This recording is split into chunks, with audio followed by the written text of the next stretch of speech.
Hi, this is Jason Major from Sweaty Hero Comic Bargains. Last time we did a box of 200 comics. This time it's only about 25, so a little bit easier to go through and share a little bit about what's in these comics. I always love finding these comic books were found for 25 cents at Paper Heroes in Windsor, Ontario, in Canada, and cover price is between a couple bucks to $4. So it's really cool to see just all kinds of different ones. So let's get started here. We got Apocalypse AI, which is written by Straczynski, who created the Babylon 5 series. Arachnophobia, which is a movie that came out back in the 90s, sort of a comedy, which was about spiders, of course. Astro City by Kurt Busiek. Batman Annual, Armageddon 2001, which was a great storyline and showed the future of what if Batman happened, because he's written in 1991, and it was what if 10 years from later this happened to Batman or whichever superhero, as the time traveling superhero Wave Rider was looking for who would become Monarch. So these are a lot of good stories. I like Cyberforce by Mark Silvestri. This is from the 90s. I only got this because of the cover. It's called Future Beat. It's just something random I've never heard of before. I like that back cover. But it's in black and white.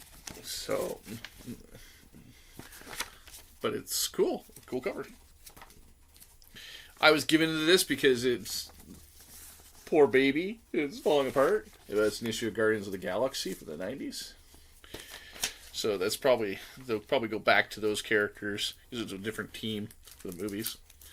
Hardcore from Valiant. I'm probably going to keep this one. Indiana Jones and the Fate of Atlantis. Look at that great that great cover. It's just a really great story. I remember reading this when it first came out. It was awesome. I think my dad bought it actually.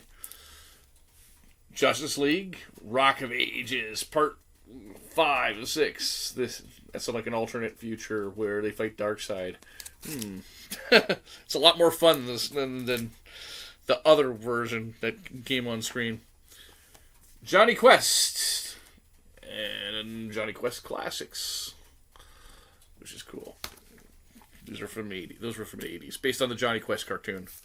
Justice Incorporated, which teams up the pulp characters The Shadow, Doc Savage, and the original Justice Incorporated Avenger, not to be confused with anything that Marvel or DC did.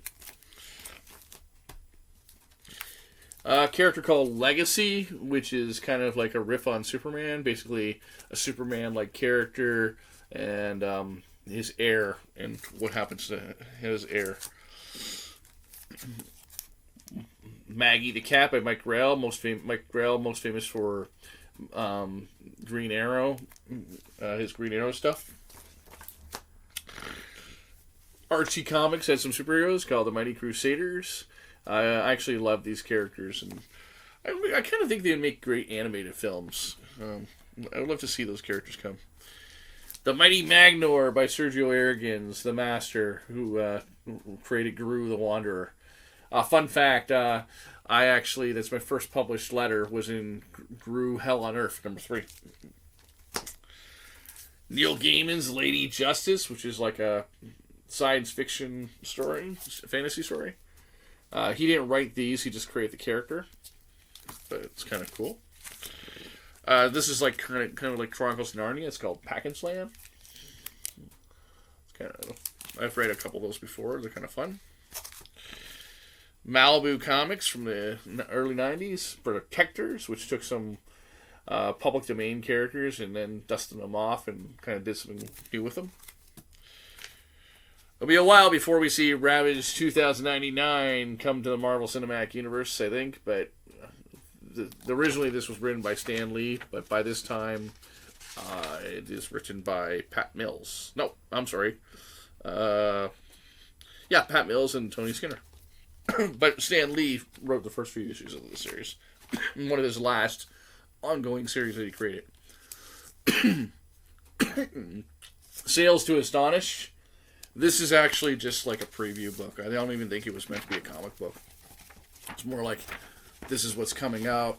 These are titles coming out. So I think this was meant to be just like a free preview or something in the 90s. But hey, it was fun to look at. The Shadow by Dynamite. So this is from 2016. But cool cover, by the way. Who is that? Kelly Jones doing the cover of The Shadow. That's kind of cool. Kelly Jones, a famous Batman artist. I just had to get it because of the cover. Shoot First stands for Secular Humanist Occult Obliteration Task Force. Theologically, this makes no sense. I don't care what your beliefs are, because it's like, well, okay, there are angels and demons, but they kind of almost consider them like Ghostbusters, where they're just dimensional beings and you just obliterate them. It's kind of, I don't know. It was fun to read. I mean, I'm not saying I don't care about the theology of the book, but I'm just saying that it was a kind of a funky concept. Turok Dinosaur Hunter, again a character who I'd love to see in the big screen. Or this is the Valiant run, and Tim Truman was another famous writer artist who took a crack at this character. Wildcats, before it was published by when it was published by Image Still, Jim Lee creation.